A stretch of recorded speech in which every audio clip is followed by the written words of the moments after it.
आज हम mister beast के एक बहुत बड़े प्रोजेक्ट को समझने वाले हैं, जिसका मकसद दुनिया भर में स्कूल बनाना है। लेकिन जैसा कि हम देखेंगे, ये कहानी सिर्फ ईंट और गारे की नहीं है, बल्कि ये परोपकार के एक नए मॉडल की कहानी है। तो चलिए शुरू करते हैं। 20 करोड़। ये एक बहुत बड़ा नंबर है ना? लेकिन ये सिर्फ एक आंकड़ा नहीं है, ये एक बहुत बड़ी और गंभीर सच्चाई को दिखाता है। जी हाँ, ये दुनिया भर में उन बच्चों की संख्या है जिनके पास पढ़ने के लिए एक सुरक्षित जगह, एक स्कूल तक नहीं है। 20 करोड़। ये नंबर एक ग्लोबल क्राइसिस की तस्वीर दिखाता है, और यही उस बड़े प्रोजेक्ट की वजह है जिसे हम आज समझ रहे हैं।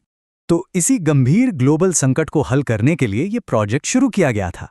लेकिन ये सिर्फ दान देने के बारे में नहीं है, बल्कि एक बहुत बड़ी प्रॉब्लम को एक नए तरीके से सॉल्व करने के बारे में है। अब जरा इस बदलाव को देखिए।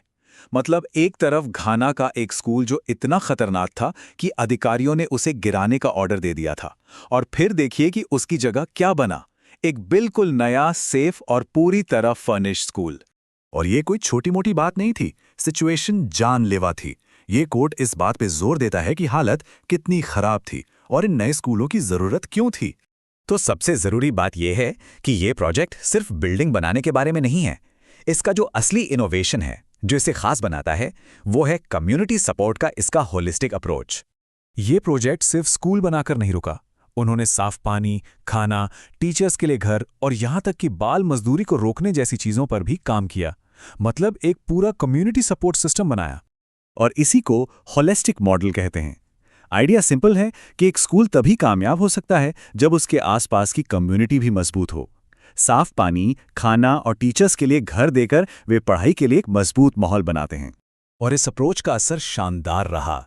स्कूल में अटेंडेंस 10% तक बढ़ गई। टीचर्स का ट्रैवलिंग का खर्चा, जो उनकी सैलरी का 1/3 हिस्सा था, वो खत्म हो गया, और पूरे गांव को गंदी नदी की जगह एक साफ कुएं से पानी मिलने लगा। ये कोड इस प्रोजेक्ट की असली सोच को बताता है। मकसद सिर्फ बिल्डिंग्स बनाना नहीं था, बल्कि लोगों की जिंदगी में एक असल पॉजिटिव बदलाव लाना था। इस मॉडल की एक और खास बात यह है कि ये one size fits all approach नहीं है। इसे हर जगह की लोकल चुनौतियों के हिसाब से ढाला गया। जैसे कि इक्वाडोर में जंगल में बार बार बाढ़ आना एक बड़ी चुनौती थी, तो सल्यूशन क्या था? एक ऐसा स्कूल डिजाइन करना जो जमीन से ऊपर उठा हुआ हो, ताकि बच्चे सेफ रहें। वहीं अमेरिका में प्रोजेक्ट को न्यूरो डाइवर्जेंट बच्चों की खास जरूरतों के हिसाब से बनाया गया। रिसर्च बताती है कि वे बाहर नेचर में बेहतर सीखते हैं, इसलिए उनके लिए एक स्पेशल आउटडोर क्लासरूम बनाया गया। और भारत में जहां बच्चों को खतरनाक सड़कों पर चलकर स्कूल आना पड़ता था, वहां का सल्यूशन ट्रांसपोर्ट से जुड़ा था।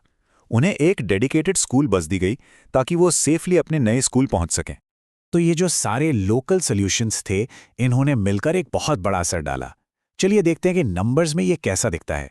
इन सभी 10 स्कूलों के प्रोजेक्ट्स को हकीकत बनाने के लिए कुल मिलाकर $30 लाख से ज्यादा का इन्वेस्टमेंट किया गया, और इसके नतीजे में दुनिया की अलग अलग कोनों में 10 बिल्कुल नए और सेफ स्कूल बनाए गए।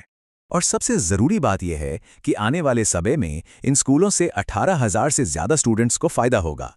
ये एक ऐसी इन्वेस्टमेंट है जो आने वाली पीढ़ियों की जिंदगी बदलेगी। तो इस पूरे एनालिसिस से जो मुख्य बात निकल कर आती है वो ये है कि ये परोपकार के एक ज्यादा बड़े और गहरे मॉडल की ओर एक बदलाव है। ये सिर्फ एक प्रॉब्लम को सॉल्व करना नहीं है, बल्कि एक पूरा इकोसिस्टम बनाना है।